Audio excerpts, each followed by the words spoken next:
नमस्कार, मी पंजाब टेक हवामान अभ्यासक मुक्काम पोस्ट गुगळी धामणगाव तालुका चिलू जिल्हा परभणी।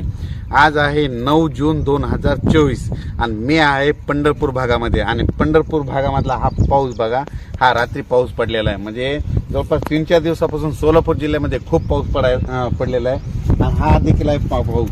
म्हणून परत एक अंदाज शेतकऱ्यासाठी देत आहे। सर्व शेतकऱ्याला सांगू इच्छितो की शेतकऱ्यांनो, म्हणजे आज 9 जून 10, 11, 12, 13, 14 पर्यंत सर्व शेतकऱ्याला सांगू इच्छितो की राज्यामध्ये जवळपास 12 तारखेपर्यंत दररोज भाग बदलत पाऊस पडणार आहे। पण सगळ्यात जास्त पाऊस कुठं पडणार आहे म्हणून सर्व शेतकऱ्याला सांगू इच्छितो।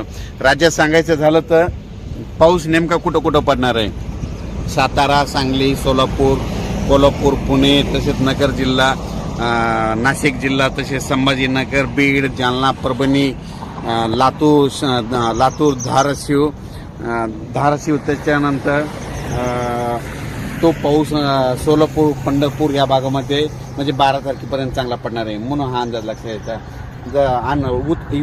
उर्वरित राज्यामध्ये सांगायचं झालं तर दररोज भाग बदलत पाऊस पडणार आहे। चांगला असा खूप काय मोठा राहणार नाही। शेतकऱ्याला एक सांगू इच्छितो, जर शेतामध्ये जर एकीत वर असले तर पेरणीचा निर्णय घ्या, नसा पेरणी करू नये म्हणून हे अंदाज लक्षात घ्यायचा। एकंदरीत परिस्थिती बघितली तर राज्यामध्ये 12 तारखेपर्यंत दक्षिण म्हणजे पश्चिम महाराष्ट्र, कोकण पट्टी आणि महाराष्ट्राचा दक्षिणेचा भाग या भागामध्ये सर्व पाऊस चांगला राहणार आहे म्हणून हा अंदाज लक्षात घ्यायचा।